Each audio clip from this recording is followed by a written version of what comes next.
कहानी की शुरुआत में हम विल नाम के एक साइंटिस्ट को देखते हैं जो अल्जाइमर नामी बीमारी का इलाज ढूंढ रहा था, क्योंकि उनके पिता भी अल्जाइमर बीमारी के शिकार थे। विल का उसके पिता के अलावा इस दुनिया में और कोई नहीं था, इसीलिए वो हर हाल में अल्जाइमर नामी बीमारी की दवा बनाना चाहता था। अल्जाइमर एक ऐसी बीमारी है जिसमें धीरे धीरे मरीज की याददाश्त कमजोर होने लगती है और एंड में वो इंसान अपना नाम तक भूल जाता है। अब विल का इस दुनिया में अपने फादर के अलावा और कोई था भी नहीं, इसलिए वो अपने फादर को खुद से दूर होते नहीं देख सकता था। विल दिन रात मेहनत करके फाइनली एक दवा बना लेता है, लेकिन सबसे पहले इंसान पर इस दवा को टेस्ट करना एक रिस्की काम था, इसलिए ये दवा सबसे पहले एक फीमेल चिंपैंजी पर टेस्ट किया जाता है और जो रिजल्ट सामने आया उसने सबको हिलाकर रख दिया। इस दवा से वो फीमेल चिंपैंजी बहुत ज्यादा इंटेलिजेंट हो जाती है। विल जब उसकी इंटेलिजेंस देखता है तो उसे बहुत खुशी होती है और अब वो इस दवा को इंसानों पर इस्तेमाल करना चाहता है। विल सबसे पहले ये बात अपने सीनियर को बताता है और उसके बाद बोर्ड ऑफ मेंबर्स की एक मीटिंग रखी जाती है जहां पर वो अपनी प्रेजेंटेशन दे रहा होता है। विल की इस नई दवा से सबके सब बहुत खुश होते हैं क्योंकि इसके रिजल्ट्स बहुत ज्यादा पॉजिटिव थे। विल की प्रेजेंटेशन के दौरान दूसरी तरफ उस फीमेल चिंपैंजी को दिखाया जाता है जिसके ऊपर विल की दवा को इस्तेमाल किया गया था। वहां पर एक वर्कर आता है जो उसे वहां से दूसरी जगह शिफ्ट करना चाहता है, लेकिन आज उस चिंपैंजी का नेचर थोड़ा अलग था। वो उस जगह से दूसरी जगह शिफ्ट नहीं होना चाहती थी। जब वर्कर जबरदस्ती करता है तो उस चिंपैंजी को बहुत गुस्सा आता है। वो उस वर्कर का हाथ पकड़ लेती है और उसके बाद वहां से निकलकर चारों तरफ तोड़फोड़ करना शुरू कर देती है। वो काबू से बाहर हो गई और उस जगह पहुंच जाती है जहां पर बोर्ड ऑफ मेंबर्स की मीटिंग चल रही होती है। यहाँ पर विल चाहकर भी उसे कंट्रोल नहीं कर पाता क्योंकि ये चिंपैंजी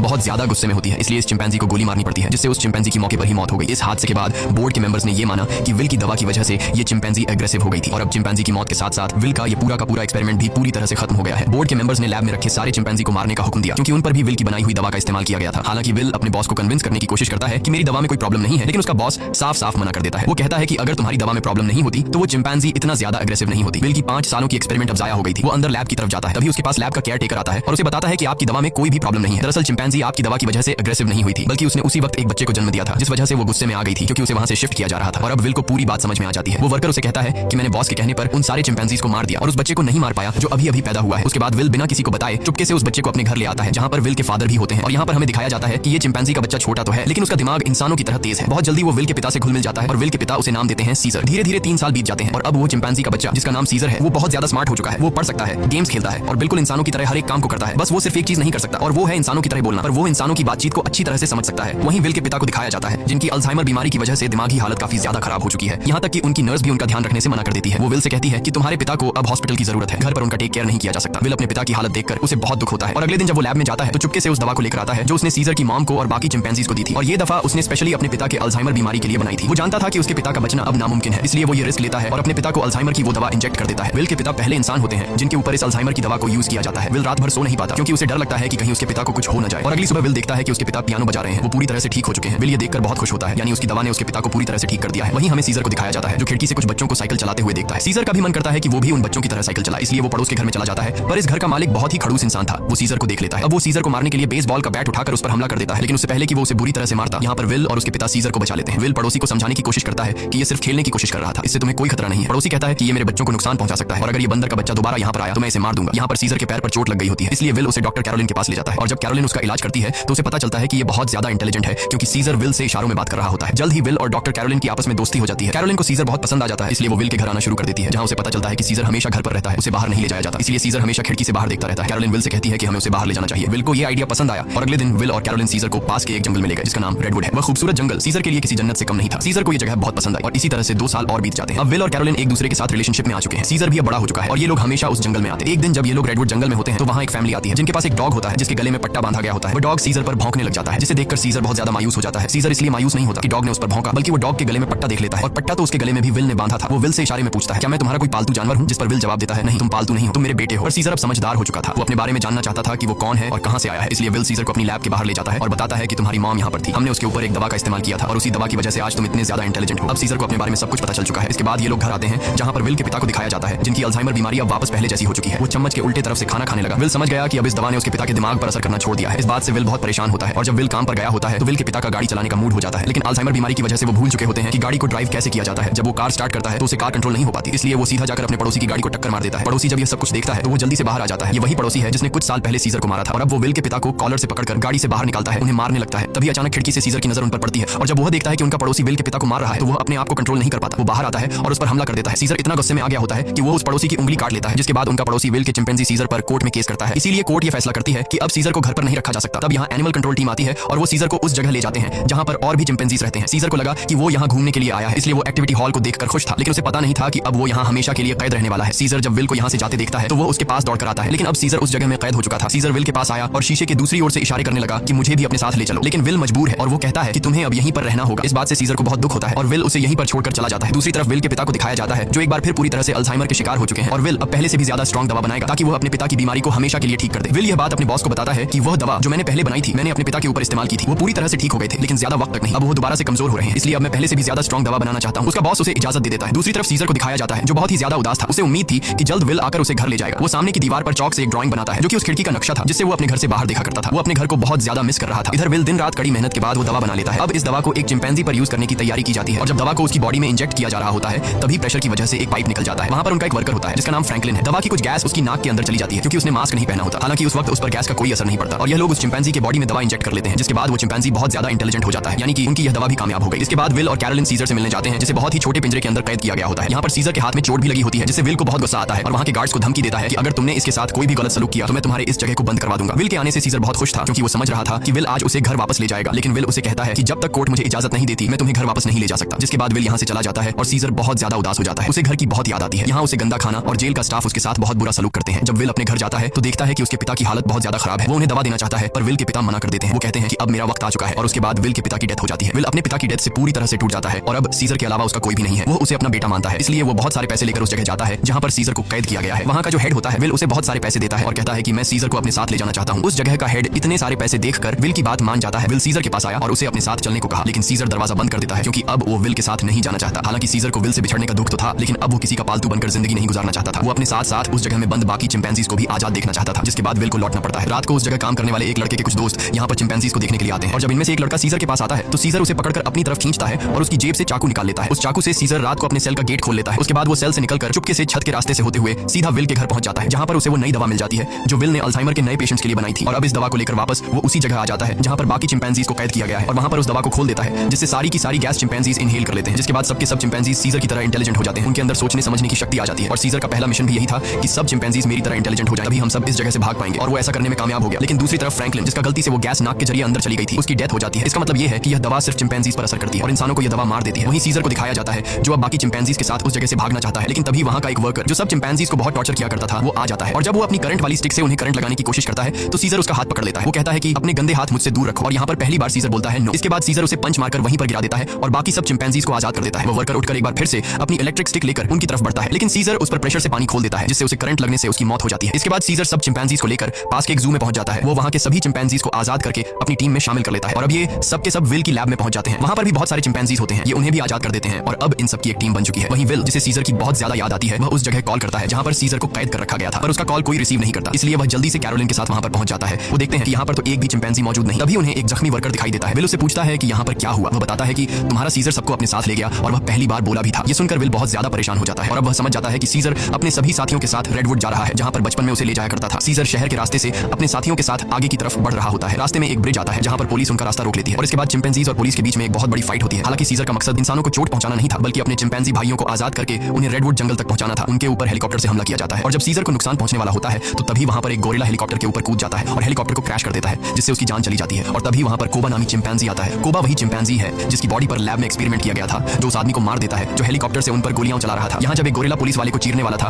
तब सीजर उसे रोक लेता है क्योंकि सीजर पुलिस वालों को रोकना चाहता था, उन्हें मारना नहीं। अब ये सबके सब ब्रिज को क्रॉस कर रेडवुड पार्क पहुंच जाते हैं जहां पर विल भी कुछ देर में पहुंच जाता है। वो सीजर को आवाजें देने लगता है। इस दौरान एक दूसरा चिंपैंजी विल पर हमला करने वाला होता है कि तभी सीजर उसे रोकता है। विल सीजर से कहता है कि तुम मेरे साथ घर चलो, नाराजगी छोड़ दो, नहीं तो पुलिस तुम सबको मार देगी। सीजर विल को अपने गले लगाता है और उसके कान में कहता है कि अब यही मेरा घर है और विल समझ जाता है कि सीजर को उसकी दुनिया मिल चुकी है, वह उसके साथ लौट कर नहीं आएगा। विल सीजर से कहता है ठीक है ये तुम्हारी जिंदगी है, जी लो इसे। जिसके बाद विल सीजर को यहीं छोड़कर चला जाता है। अब सीजर और उसके साथियों की यह एक नई दुनिया है और सीजर इन सबका लीडर है। वहीं हमें विल के पड़ोसी को दिखाया जाता है जिसकी उंगली सीजर ने काटी थी और अचानक उसकी नाक से खून निकलने लगता है। दरअसल फ्रैंकलिन, जो विल का कलीग था जिसने एक्सपेरिमेंट के दौरान गैस इनहेल कर ली थी, वो ये सब कुछ बताने के लिए विल के घर आया था, लेकिन विल घर पर न होने की वजह से फ्रैंकलिन उसके पड़ोसी के पास गया। अचानक उसे खांसी आई जिससे खून के छींटे उसके ऊपर गिर गए और अब ये भी उस वायरस से इन्फेक्टेड है। दरअसल ये एक पायलट होता है जो कि इंटरनेशनल फ्लाइट्स उड़ाता है। इसका मतलब ये वायरस पूरी दुनिया में फैला देगा जिससे पूरी दुनिया बदल जाएगी और होता भी ऐसा ही है। इस मूवी का सेकंड पार्ट 2014 में आया था जिसमें दिखाया जाता है कि वायरस को फैले हुए आज 10 साल हो चुके हैं और दुनिया से इंसानों की बहुत बड़ी आबादी खत्म हो चुकी है। जहां एक तरफ इंसानों की आबादी कम हो रही थी, दूसरी तरफ चिंपैंजीज की जनरेशन बढ़ती जा रही थी। ये सभी उस जंगल में पूरी तरह से फैल चुके थे और वो सभी अब पहले से भी ज्यादा स्ट्रांग हो चुके थे। यहाँ हमें सीजर को दिखाया जाता है, वो अब भी सभी चिंपैंजीज का लीडर है और इस जंगल में सीजर का ही राज चलता है। इस जंगल में अब इंसानों का आना मना है। सीजर का अब एक बेटा हो चुका है जिसका नाम ब्लू आई है। एक दिन सीजर का बेटा जब अपने दोस्त के साथ जंगल में घूम रहा होता है तभी उनके सामने एक इंसान आ जाता है जो जंगल में अपनी टीम के साथ हाइड्रो इलेक्ट्रिक डैम देख रहा होता है ताकि पूरे शहर को इलेक्ट्रिसिटी दोबारा से दी जा सके और ये डैम चिंपैंजीज के इलाके में है। अब वो आदमी जब सीजर के बेटे ब्लू आई और उसके दोस्त को देखता है तो वो बहुत ज्यादा डर जाता है और अपनी गन निकाल लेता है। सीजर का बेटा भी गुर्राने लगता है। वो आदमी डर कर गोली चला देता है जिससे सीजर के बेटे का दोस्त घायल हो जाता है। गोली की आवाज सुनकर सभी चिंपैंजीज यहाँ पर आ जाते हैं। साथ ही जिस आदमी ने गोली चलाई होती है उसके साथी भी आ जाते हैं जो यहाँ पर डैम ढूंढ रहे होते हैं। चिंपैंजीज उन्हें मारना चाहते हैं। वो सब उन लोगों पर बहुत ज्यादा गुस्सा होते हैं। तभी इंसानों के ग्रुप ग्रुप का लीडर आगे आता है जिसका नाम मैल्कम है। वो सीजर से बात करता है। वो उसे बताता है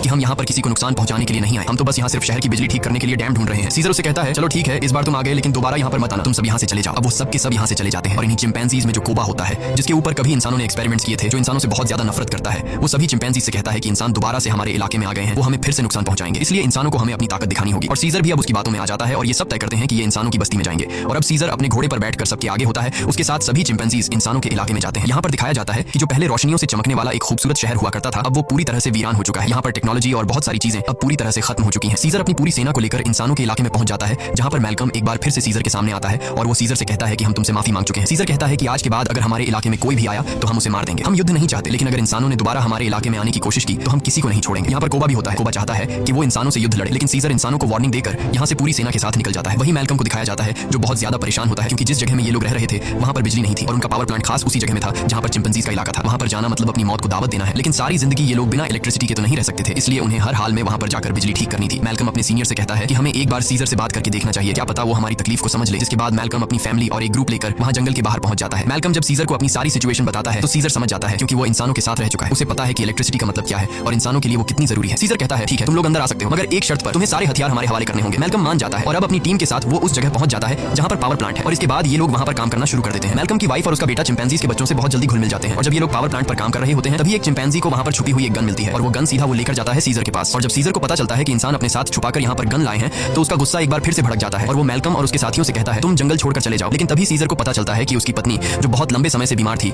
मैल्कम की पत्नी ने उसे दवा दी थी जिससे अब वो पूरी तरह से ठीक हो गई। ये देखकर सीजर इंसानों को एक और मौका देता है। वो कहता है तुम्हारे पास एक दिन और है, तुम इस पूरे पावर प्लांट को ठीक कर सकते हो और इसके बाद यहाँ से चले जाना। दरअसल मैल्कम का एक साथी जो कभी एक पुलिस ऑफिसर हुआ करता था, उसे चिंपैंजीज पर बिल्कुल भरोसा नहीं है, वो उनसे नफरत करता है और वो यहाँ पर गन्स लेकर आया होता है। उनके पास और भी गन्स होते हैं और जब ये लोग गन्स एक दूसरे को पास कर रहे होते हैं तो ऊपर से कोबा देख लेता है। कोबा गुस्से से लाल हो जाता है कि ये इंसान तो बिल्कुल भी भरोसे के लायक नहीं है और कोबा इंसानों से बहुत ज्यादा नफरत करता है और वो जल्दी से सीजर के पास जाता है। वो उसे बताता है कि इंसानों के पास और भी हथियार हैं, इंसान भरोसे के लायक नहीं है, तुम्हें उन्हें हमारे इलाके से निकालना होगा। जिस पर सीजर उसे सब्र रखने को कहता है। इस बात से कोबा को गुस्सा आता है। वो कहता है तुम्हें अपने साथियों की बिल्कुल भी परवाह नहीं है, तुम इंसानों से प्यार करते हो क्योंकि तुम भी उन्हीं में से एक हो। और अब सीजर को इस बात पर गुस्सा आता है और वो कोबा पर हमला कर देता है। सीजर उसे बहुत बुरी तरह से घायल कर देता है। कोबा अब बदले की आग में जलने लगा। वो यहाँ से सीधा उस जगह जाता है जहाँ पर इंसान और उनके हथियार हैं। वो वहाँ से इंसानों के हथियार लेता है और बहुत सारे इंसानों को मार देता है और उन्हें मारने के बाद वापस वो अपने इलाके में आता है जहाँ पर वो अपने ही चिंपैंजीज के कई घरों को आग लगा देता है। और जब मौका देखता है कि सीजर बिल्कुल अकेला है, उसके पास कोई भी नहीं है, तो वो चुपके से सीजर को भी गोली मार देता है। सीजर वहीं झाड़ियों में गिर जाता है। इसके बाद कोबा अब सभी चिंपैंजीज के पास जाता है और कहता है इंसानों ने हमारे घर जला दिए और हमारे लीडर सीजर को भी मार दिया, वो हम पर हमला कर रहे हैं, हमें उन्हें सबक सिखाना होगा। कोबा इंसानों के खिलाफ युद्ध का ऐलान कर देता है। साथ ही वो यह भी ऐलान करता है कि अब मैं तुम सब का लीडर हूँ। इसे सब लीडर मान लेते हैं और इंसानों से युद्ध लड़ने के लिए तैयार हो जाते हैं। दूसरी तरफ इंसानों को दिखाया जाता है जहाँ उनके घरों में अब लाइट आ चुकी होती है क्योंकि पावर प्लांट ठीक हो चुका है। वो सब एक साथ मिलकर एंजॉय कर रहे होते हैं। वहीं कोबा अपनी पूरी सेना के साथ उस जगह पहुंच जाता है जहाँ पर इंसानों के हथियार हैं। सबसे पहले ये चिंपैंजीज इंसानों के हथियार को लूटते हैं और इसके बाद उन्हीं हथियारों से इंसानों के ऊपर हमला कर देते हैं। कई इंसानों को मार दिया जाता है। यहाँ पर वो छोटा चिंपैंजी भी होता है जिसे जंगल में एक इंसान ने गोली मारी थी और अब कोबा उसे हथियार देता है और कहता है तुम्हें इंसानों को मारना होगा, पर वो मना कर देता है क्योंकि सीजर ने उसे सिखाया था कि कभी भी किसी भी इंसान पर बिना वजह हमला मत करना। और जब वो बच्चा कोबा का ऑर्डर नहीं मानता तो कोबा उसे मार देता है। साथ ही जो चिंपैंजीज उसका हुक्म नहीं मानते वो उन्हें कैद कर लेता है। वही जंगल में मैल्कम और उसकी वाइफ शहर की तरफ आ रहे होते हैं। तभी वहाँ पर उन्हें सीजर दिखता है जो बहुत बुरी तरह से घायल होता है। वो सीजर को अपनी गाड़ी में बैठाकर अपने घर ले आते हैं। वो उसका ट्रीटमेंट करते हैं और सीजर का अच्छी तरह से ख्याल रखते हैं जिससे सीजर की जान में दोबारा जान आ जाती है। सीजर के होश में आने के बाद वो उन्हें बताता है कि मेरे पर हमला मेरे साथी ने किया है जिसका नाम है कोबा। मैल्कम को भी यहाँ पर पूरी बात समझ में आ जाती है। सीजर पूरी तरह से ठीक नहीं था। इसीलिए उसे पूरी तरह से रिकवर करने के लिए मैल्कम मेडिसिन लाने के लिए स्टोर पर जाता है और तभी उसके सामने सीजर का बेटा आ जाता है जिसके हाथ में गन होती है। वो मैल्कम को शूट करने वाला होता है कि मैल्कम उसे बता देता है तुम्हारे पिता सीजर अब भी जिंदा है, वो हमारे पास हैं और उन्हें और किसी ने नहीं बल्कि कोबा ने शूट किया है। इसके बाद मैल्कम सीजर के बेटे को अपने घर ले आता है। वो अपने पिता को जिंदा देखकर बहुत खुश हो जाता है। जहाँ पर सीजर का बेटा सीजर को बताता है कि किस तरह से कोबा ने अपने आप को लीडर बनाया और उसने बाहर की दुनिया में मासूम लोगों की जान ली। सीजर के बेटे को भी अब पता चल चुका है कि उसके पिता सीजर पर और किसी ने नहीं बल्कि कोबा ने गोली चलाई थी। इसीलिए अब वह वापस उसी जगह जाता है जहाँ पर कोबा ने इंसानों को और बहुत सारे चिंपैंजीज को बंदी बनाकर रखा है। सीजर का बेटा सबको आजाद कर देता है। मैल्कम भी उनका साथ देता है और वो उन सबको टावर के अंदर ले आता है जहाँ पर उसकी मुलाकात वही पुलिस ऑफिसर से होती है। वह ऑफिसर मैल्कम को बताता है कि इलेक्ट्रिसिटी आने के बाद मैंने रेडियो से आर्मी के साथ कांटेक्ट कर लिया है और बहुत जल्द बहुत बड़ी आर्मी की सेना यहाँ पर आने वाली है जो सभी चिंपैंजीज का खात्मा कर देगी। साथ ही वह यह भी बताता है कि मैंने टावर के ऊपर बहुत सारे बॉम्ब्स को फिट कर दिया है ताकि जब चिंपैंजीज टावर के ऊपर चढ़ेंगे